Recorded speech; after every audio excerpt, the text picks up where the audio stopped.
Welcome to Akathisia Stories, a podcast from MIST, the Medication-Induced Suicide Prevention and Education Foundation, in memory of Stuart Dolan. MIST is a nonprofit dedicated to raising awareness about akathisia, a medication-induced disorder that can cause suicide, self-harm, and violence. Our mission is simple: increase education and save lives. Today, I'm joined by my aunt, Kristina Kaiser. Kristina's been working in communications and education for more than 25 years, leading public health campaigns, creating accredited courses, and speaking at national and international conferences. But what really drives her work is something deeply personal. Her daughter, and my cousin, Natalie, died after developing prescription drug-induced akathisia. Since then, Kristina has combined her professional experience and personal loss to raise awareness and promote changes that can save lives. Hi, Aunt Kristina. How are you doing today? Doing well? Hi, Ivan. I'm doing well and really appreciate this very special opportunity. Who knew years ago that we would be on a podcast together? You were interviewed by Akathisia Stories back in 2019, and I'll link that one below. But for the people who haven't watched that, listened to that before, would you mind kind of giving a brief, summary of who Natalie was, kind of her story, and how akathisia led to her passing? Sure. For listeners who may not be familiar with Natalie and have seen the previous podcast, I'm going to provide some detail about Natalie's story and how akathisia precipitated her death. So Natalie was a beautiful person inside and out. She was intelligent, funny, dearly loved. She was a perfectionist. And when I used to lovingly tease her about her perfectionism, I'd say, "Natalie, you're so picky." And she would say, "Mom, I'm not picky. I'm particular." So it's that kind of wit I really miss. She was my size, which is about 5 feet tall, 110 pounds. That matters because unfortunately Natalie passed and died an akathisia-induced death, and she was taking 200 milligrams of Zoloft for 2 days before she died. The prescriber did not recognize akathisia and serotonin toxicity, and the prescriber increased the dose over the phone without ever seeing Natalie. Natalie thought she had the flu. She was vomiting, and she actually had a change of gait. You could see this in the previous episode. But the short story is that Natalie, although she was unique, she was like millions of people who have suffered akathisia, and I'm sure more than 1 million who have died. Natalie didn't want to die. She shared with me 2 days before she died a book she bought. It was bought at Walgreens, where she worked in the beauty aisle during her freshman year of college. And the book that was found on her nightstand the day she died was called Eat This and Live. And the subtitle was something to the effect of how healthy nutrition can help you live a long life. On the day of her death, she went to the orthodontist. She was very excited about getting her braces off. She got out of the car and realized she hadn't made her appointment for the following month. Very forward thinking, went back in, made her appointment, came home, printed out her college homework, texted friends, baked Valentine's cookies with beautiful frosting and sprinkles. And about 5 hours after she took the 200 milligrams of Zoloft, she died a death of violent self-sustained injury. As many of our listeners will know, these are not traditional suicides in the sense of that word. It's not a death of despair. It's an adverse drug event. And I've learned a lot since 2013 when she died, and since 2019, since our last podcast. Ivan, you were 16 or 17 when Natalie was taken from us. And so you heard the word akathisia before most people ever hear it, and some people never hear it. Can you tell me briefly how that impacted you in terms of medication safety, but also the younger generation? Did that impact you in terms of talking about medication safety, or maybe sharing some information with your friends who might be on medication? Yeah, after it happened, a year after I went to college, and I made a lot of new friends, met a lot of new people. And one thing I'll say too is I feel fortunate and grateful, lucky in a lot of ways, however you want to put it, that I've never felt like I had to take any kind of prescription medication, for anxiety and depression. And of course, now we know that people can experience akathisia even after being prescribed something for acne, or for something else more mild. But at that time, I went to college and I met, new people. And after a while, people get closer to you and they tell you more about themselves and everything. And I was kind of surprised to find out how many people I met who were on these prescription medications. And, it's good that people are open to talk about things. I have this, I'm depressed, I take this, I take this for that. I'm glad that they felt comfortable sharing it. But also in a way, I feel like a lot of people in my generation kind of have this pride about it. It's kind of like this badge of honor, almost like that accompanies the openness to talk about these kind of things. Like, oh, I'll discuss my feelings and I'm also taking this, and, of course, I'd never want anyone to be embarrassed about taking something. You should never make someone feel bad. But the more I heard about that, I was like, well, I've learned such and such about this, and I would talk about akathisia more and kind of spread awareness where I could. That's really interesting because you mentioned anxiety and depression. And I always find that curious because people always think that because akathisia causes adverse psychiatric symptoms, and because it's often caused by SSRIs and medications that the psych industry uses a lot, that it means that, the person must have had an underlying condition that caused this, to jump off a bridge or dive in front of a train or stab themselves to death 30 times, which has happened. The important thing to note is that akathisia can be caused by hundreds of different drugs prescribed for a wide variety of ailments. And like you said, acne being one of them. So I think it's great that you spoke with your friends. I think it's interesting that you mentioned anxiety and depression and how that, of course, there's no shame in taking medication, but that some of them were, I take this, I take that. And that just as an aside leads me to think about the Post Your Pill campaign. And the Post Your Pill campaign was a PR marketing ploy by the pharmaceutical industry and some of the pharmaceutically funded mental health organizations, because they're not all nonprofits in the true sense of the word. But the Post Your Pill campaign was a big push to get people to go on social media and stick their tongue out and show their pill. And MIST, I'm speaking today for myself, but I do work as a communications person with MIST. And MIST is not anti-medication. I'm not anti-medication. I am anti-fraud. And MIST also wants to make people aware that clinical drug trials are not transparent. The fact of the matter is nobody should have shame for what they are taking. The real shame is not being informed prior to prescribing about serious risks such as akathisia, and then not being believed when you say, hey, I've stopped, started, or changed the dose of this medication, and I feel worse. Because stopping, starting, and changing the dose or type of medication those are times when you're at higher risk for akathisia. I also just say quickly before we go on to the next question is that if you take a drug and then the dosage changes and you go to your prescriber and say, I feel worse, they will often either give you something in addition, which is called polypharmacy, and polypharmacy also can exacerbate akathisia, leading to terrible outcome. But some people believe, well, if I've been on such and such a drug, whether it's a psych industry drug or acne or even Tamiflu, which is an over-the-counter drug. I know you said a couple of days ago you were getting over a cold. Well, years ago, Mist got in contact with an actress who's well-known, who said she took Tamiflu and she could not believe she became suicidal. She had everything to live for, never had suicidal thoughts in her life. And she said, I can't believe they give this stuff to children. So I'm really glad with our opening here because you just talked about kind of a younger generation. And we need to reach a younger generation because anybody who's ever taken a medication or knows anybody who has needs to know about akathisia. Yeah, I mean, it is interesting, our deaths, kind of like Natalie's death, usually recorded as just a suicide or rather than just being akathisia related. When a person is taking any kind of medication or has stopped it, because akathisia, there's 4 types of akathisia. They all have the same symptoms, but they differ on onset. So I'm going to just put out withdrawal akathisia. So withdrawal akathisia occurs when a person stops or severely reduces an akathisia-inducing pharmaceutical product. Coroners don't normally list the drugs that a person who dies was taking or discontinued. And we feel that that is a mistake because one of the ways MIST can help reduce suffering and save lives is by making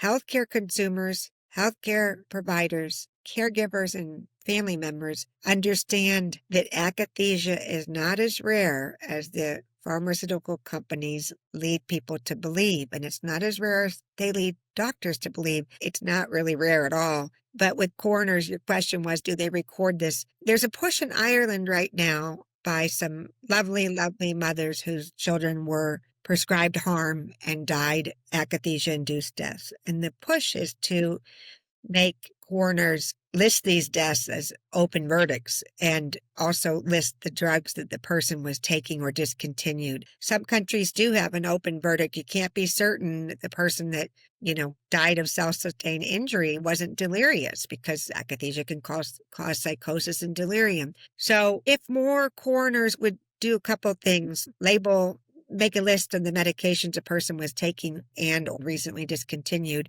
And also, I'm going to say a big word here that I think has a very simple meaning, but I would like our listeners and our viewers to remember this. Deaths like Natalie's and the thousands of millions of akathisia-induced deaths where the person dies of self-sustained injury really are and should be called iatrogenic. And iatrogenic means caused by medical error and or medical intervention. So it's a big word, like akathisia is a big word, but iatrogenic is simple. Outcome. In this case, we're discussing deaths, but we can also discuss harms, because many survivors who write to MIST, many sufferers have survived. So the outcome, the pacing, the brain zaps, the skin crawling, the internal anguish and turmoil that is often falsely labeled anxiety, or, gee, you must be getting worse, if in that case it was a psych industry drug. Those things, we could call those symptoms iatrogenic,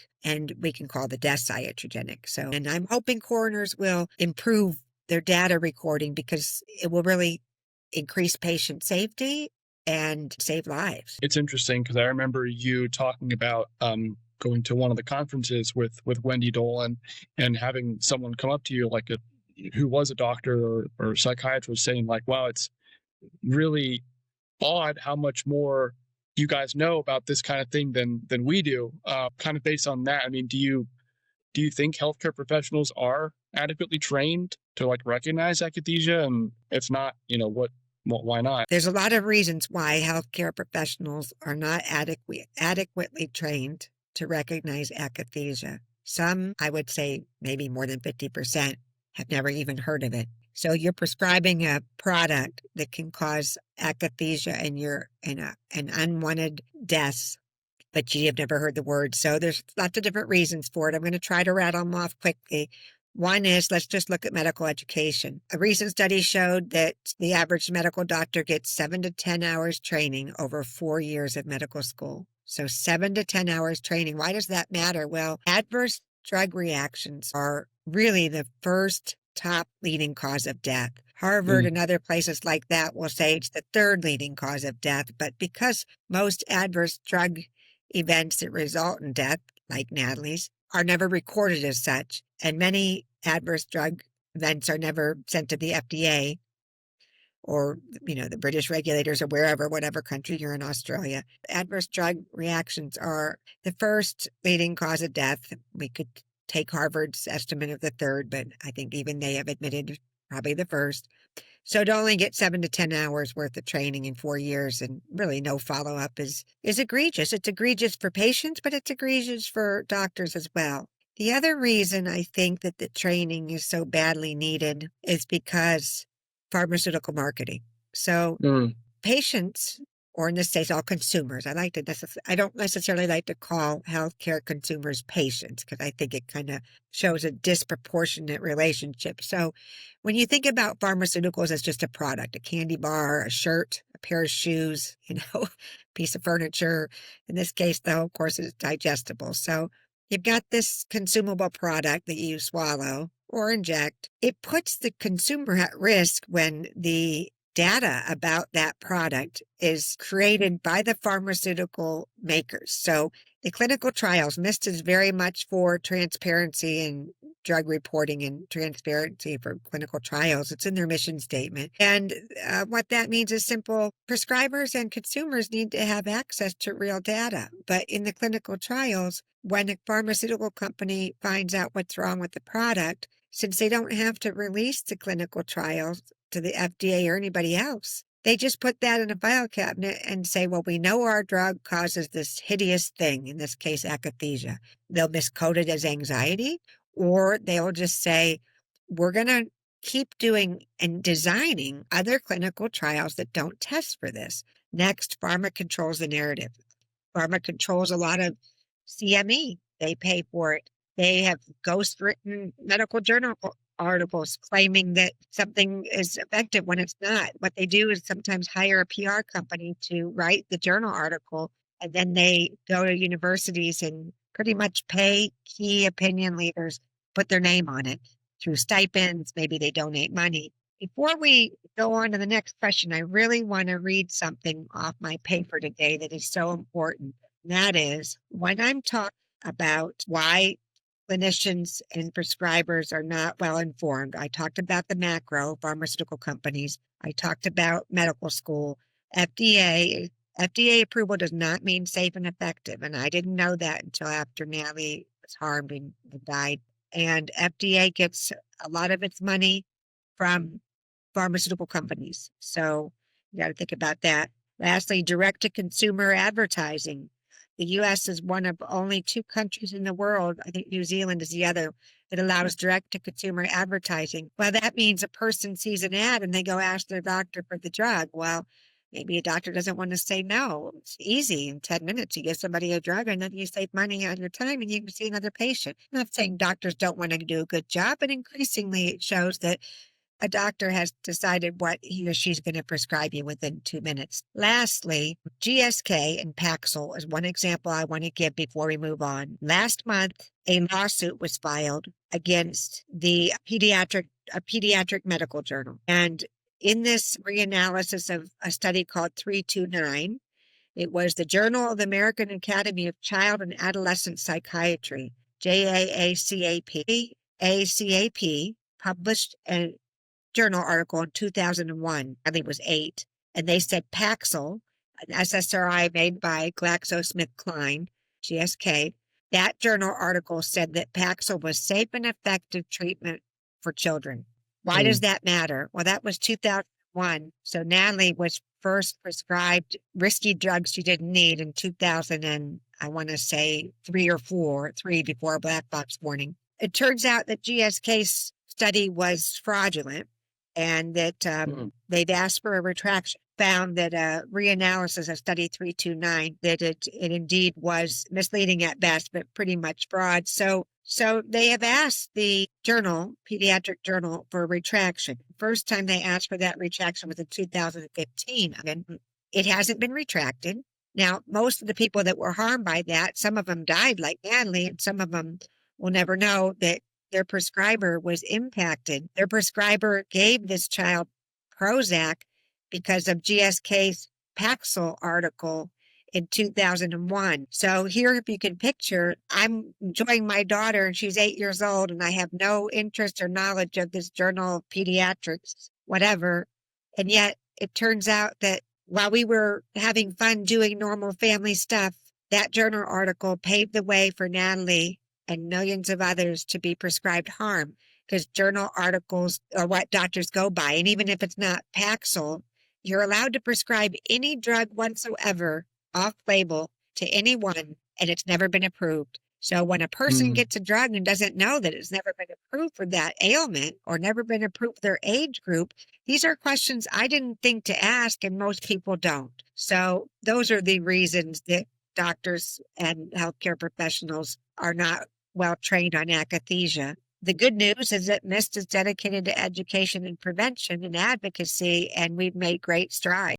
Yeah, I mean, I was going to ask about that. What else is MIST doing to to help change this, to help medical professionals and patients be aware of akathisia and improve safety. And I know that there's the MIST course as well. Well, let me answer that because it's a long one. September has been the busiest month for MIST since I started working with MIST. September, as you know, we're just finishing up the month. It's Suicide Prevention Awareness Month. And what has MIST done just this month? Well, just this month in the last 3 weeks, because we're not quite at the end, Wendy Dolan had a podcast on the Antidepressant Risks podcast out of the UK. That reaches a lot of people. Katinka Newman is the host of that podcast. Katinka was a BBC producer who also experienced a serious akathisia, was misdiagnosed and then mistreated. She wrote a book called The Pill That Steals Lives. So Wendy reached a lot of people through her show. We have a new public health video that just came out. It was on International Akathisia Awareness Day. On YouTube. We have a new course coming out. It's been a long time in the making, but we're really proud of it. It's coming out. And we have another course on mist.learnupon.com called Akathisia 101, which is accredited by the National Association of Social Workers, and it provides one CEU podcast conference presentations. Let's get to those aside from educational resources in print and online. We have made such great strides. When we go to conferences now, people run up to our booth and say, "I'm so glad I found you." They look up and see MIST and they say, "I'm so glad you're here." Ironically, when we first started, people would come up to the booth or kind of shy away, but they'd try to read the word akathisia and they go, "Aka," and I'd get them over, or Wendy or other booth managers would get them over and they'd say they never heard of akathisia. Now people say, "I've heard of this." Also, a great story I want to share is one lady, I think last year or the year before, at the Psychotherapy Networker Symposium in DC, she said, "I can't believe I found you. I'm in charge of a very large psychiatric and mental health program in New York." And she said, "I was riding the subway and I saw your ad and I looked up and I had never heard of akathisia. And I said, 'What is this?' When I got to work that day, I had a client who I'd known for a long time and he was exhibiting different behaviors. And I asked him about a medication change and bingo, yes, it had been changed. Immediately called his prescriber and he was feeling better soon because they adjusted the medication." So that's just one example of how we have made great strides. It's been 12 years, really since Natalie passed, and it's been 6 years since your last interview on Akathisia Stories. I mean, how do you feel like you're doing? How are you coping with things and how are things going for you? I'm going to answer that by going back to MIST. So I just explained how things have changed for MIST over the years. And you've asked me how things have changed for me. And those two are connected. And the progress I just shared with our listeners and you, our viewers, about MIST, it really gives me hope. And I know that every life we reach is a life saved or saved from harm. Prescribers we reach are saving people from avoidable harms. So even though we never get a chance to meet all these people that we've helped, from professionals to consumers to family members who maybe lost someone, but now they know what it was because they realize the symptoms that are not all, up in your head, I feel really proud of the progress MIST has made, and I feel happy that I'm a part of that. I don't represent MIST. I'm speaking today for myself, but I do have firsthand knowledge of how much progress MIST has made. How I'm doing personally is that I find great joy in knowing that my communication skills that I had before Natalie ever died are being put to good use. It's kind of ironic that I was a communications person and I actually presented one time in Boston at the Eastern Communications Association conference on how to talk about crisis and risk. That was 2005 when Natalie was first getting one of these medications that harmed her and she didn't need. So it is ironic. But more importantly, Wendy Dolan started MIST because she lost Stuart Dolan, whom she knew since they were high school sweethearts. And she thinks and said And I echo that, as do a lot of family members, and there's lots of us who've lost loved ones. And we say, if this can happen to Stu, it can happen to anyone. This can happen to Natalie, it can happen to anyone. And so I'm really proud of Mist and of Wendy for taking this loss and using it to help others. Natalie's dearly missed. I'm never going to stop missing her. Grief is not linear. It's not like you have 7 stages of grief and you get to the top and you're done. I think that's misleading, and it can harm people by thinking of grief as a 7-step and you're done thing. It's also not a disorder, despite the fact that the DSM has recently said prolonged grief, which is grief more than 2 weeks long, is a disorder. And I just kind of laugh about that because I think a parent that loses a child, if in 2 weeks they don't have serious grief and they went to a doctor, they'd probably be diagnosed as sociopathic. So you really can't win. But on a really positive note, I think people like Stuart and Wendy, and I could name lots of others whose families advocate after their death. I think even though they're not walking here on earth with us, their legacy is shining a light down a path for safety. So shining a light down the patient safety path is how I envision it. And I'm very grateful for Mist and for all of my colleagues who are in similar like-minded associations and nonprofits, all of my colleagues who are advocates, those who've testified to the FDA, such as I have. I'm grateful for all these efforts because together we are saving lives. We are reducing harm. And even though today I can celebrate September, all the accomplishments we've made, and International Akathisia Awareness Day on the 20th, the true success will be when MIST no longer has to publicize International Akathisia Awareness Day, a day of observance that MIST created years ago. Because quite frankly, if we do a great job educating and informing and reaching consumers, providers, caregivers, and family members, we won't need to have MIST because akathisia will already be a household word.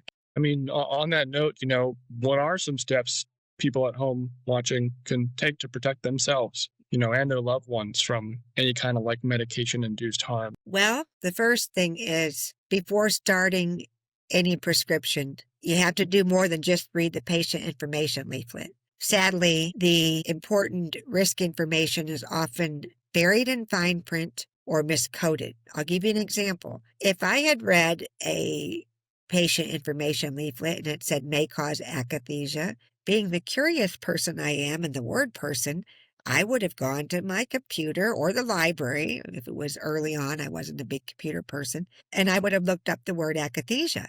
But in some of these patient information leaflets, akathisia was called restless leg. So a busy parent or a busy consumer, middle-aged man who's an entrepreneur and he's, in the peak of his career, starts a drug or who knows what, high blood pressure, and he sees restless leg.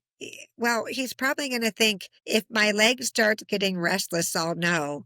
He's not going to think, is this company that wrote this insert deceiving me? So the first thing is read the patient information leaflet, but also go online. There are a lot of nonprofits, risk.org is one, a lot of places where you can type in the name of a drug and it can give you the side effects, the adverse effects that were experienced by real users. Also, ask your prescriber, is this drug approved for what you are giving it to me for? Is it approved for the ailment you think I have or say I have? Is it approved for my age group? And then I guess almost lastly is get a medication buddy. When starting, stopping, changing dose of any medication that's prescribed for any reason, you're going on a trip to Africa and you're taking a malaria drug so you don't have malaria, whatever the reason, which they can cause akathisia and have. So I use that as an example. Get a medication buddy or tell someone that you are taking a new medication or that you've stopped or started.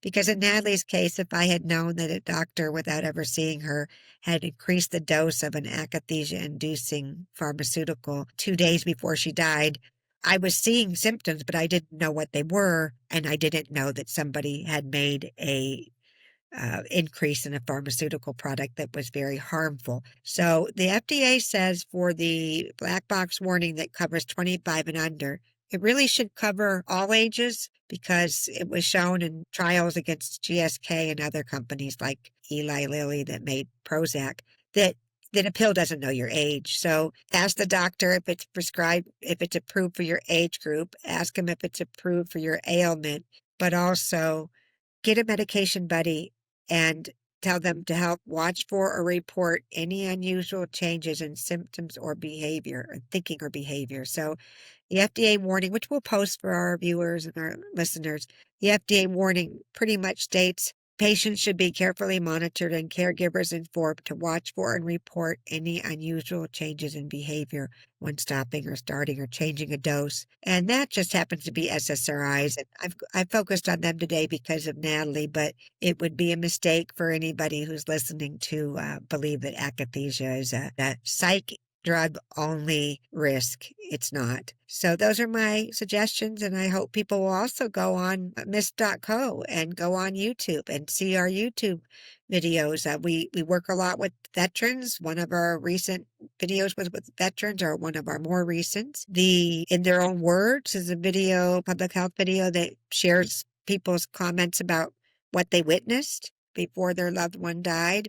2 courses, one's coming out soon. The list of resources is pretty much endless. I'm sure I'm forgetting something, but if you go on mist.co, it's a really good start. And a well-informed consumer is the first step to reducing akathisia-induced harm and medication-induced suicide.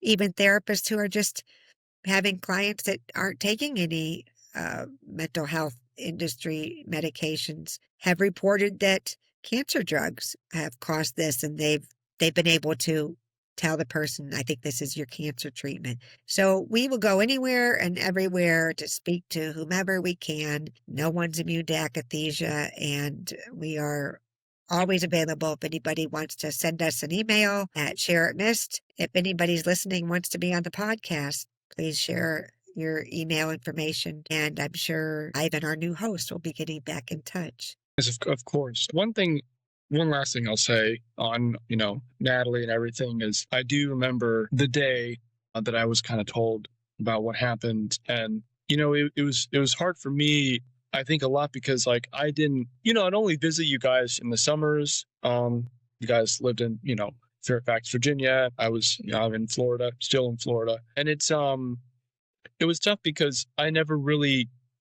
got to know Natalie very well. It was, and so the first thing I thought was, wow, she must have been really depressed. She must have been really sad. And I think it's unfortunate because I'm not saying people can't be depressed and sad, but in a situation like that, it's almost like you don't know what you don't know. You don't know that there's a word for what you're feeling, right? Someone gets prescribed medication and they're feeling a certain way, and they think, well, I mean, how often is it that someone will think, oh, it must be the medication that makes me feel this or this? Medications can make you feel, kind of groggy, kind of annoyed, whatever, but really extreme stuff like what we're seeing, in the different emails people send to Mist. I mean, if I were on something like that, it would not be my first guess that this is a medication. So obviously after that, later on, I learned about akathisia, I learned more about it. And I think just the awareness is so important. So, I think it's wonderful what Miss is doing. Natalie's story is personal to us, of course, but like I see, in all these emails we get, that is kind of universal in a way. Many people of many different ages are experiencing akathisia. So I'm wondering, what gives you hope? What gives you hope that change is possible for the future and that more lives can be saved? Well, Ivan, you perfectly led into a great few quotes and some information to close on, and I appreciate that. I'm really sorry that you didn't get to know your cousin as an adult. I trusted people who were supposed to care for her and people who were supposed to care about her, and both professionally and personally, my trust was misplaced. But more importantly, it is a terrible loss I can't think of anything, I guess, more cruel and painful to not have the opportunity to get to know your adult children and to see them grow up. But the hope is that when we receive through Mist all of the emails from people, some of them are quite tragic, and I know that it's universal because I can start reading the first 2 lines and I know exactly the pattern, and it might be a different medication, maybe prescribed for high blood pressure, maybe prescribed for asthma, but it will be the same story. So Natalie was unique. Stuart was special. All of our loved ones, no more special than anybody else's loved ones. But the stories are universal. Would it be a good time if I shared something about the email last night, or do you have another question? No, please do. Okay, well, I want to share that last night I was looking through some of my pictures that Natalie had, not just pictures, but artwork. And Ivan, as you know, because you filmed her room, Natalie was an exceptional artist. One of the beginning of her demise was when she was in 2nd or 3rd grade. She was 8 and she was transferred to another school outside of our neighborhood because she had to go to a gifted and talented school outside of our neighborhood. She was the only person on the bus. It was a big yellow school bus going way outside our neighborhood. And it was kind of traumatic because she was shy anyway. And she would watch all her friends at the school bus, get on the bus that friends she used to play with and laugh with at the bus stop. And then she'd go out to the bus stop 20 minutes later. Last night, I found the picture that Natalie drew when she was 8 of her on the bus. And it's just Natalie and the bus driver. And it really stuck with me. It also made me think about art therapy, which I wish I would have known about because that's really what Natalie needed and things would have been so different. But as I was looking for different artwork and photos, I went to my email, and I do answer most of the emails at Share It Missed. And it was from a woman named Natalie, an Australian adult named Natalie who contacted Mist and wanted to share the artwork that she exhibited and put into a contest, and she won, I think, an honorable mention, and it's on the internet now. I asked her if it was okay if I shared a little bit about her story, and I asked her if it was okay if I share her artwork. So I would like our listeners to know that they can go on and see her artwork. And I also would just like to say, when I say there's a lot of Natalies out there, there's a lot of Stuarts out there, that's a factually correct statement. It's not just a mother who misses her kids saying there's a lot of Natalies out there. Akathisia impacts many different people, from prescribers to consumers to family members. It's not rare. It's not limited to psych industry drugs, and MIST is working to make sure people know that, because when you said, oh, I was taking a medication and I started feeling this way. Well, can you imagine if you're taking a medication that you might have gotten for anxiety and you feel worse, and you go and share your feelings with your prescriber and they say you need more because you must really be sick. When akathisia sufferers are not believed and when they're mistreated, it can lead to avoidable deaths. And so we do our best to make sure that we know what the symptoms are, we know what the causes are, we know what the management is.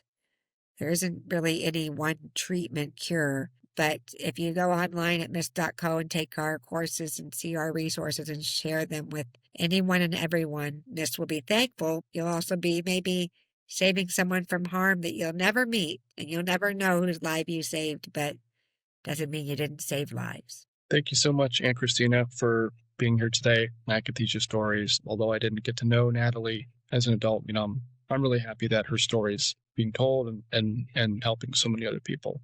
So thank you so much, and we'll see you guys next time. You've been listening to Akathisia Stories, a podcast from MIST. To learn more and get access to free educational resources, please visit mist.co. Together, we can increase awareness, prevent tragedies, and save lives. At MIST, we are all for truth and disclosure, honesty in reporting, and legitimate drug trials. Thanks again for listening, and I'll see you in the next one.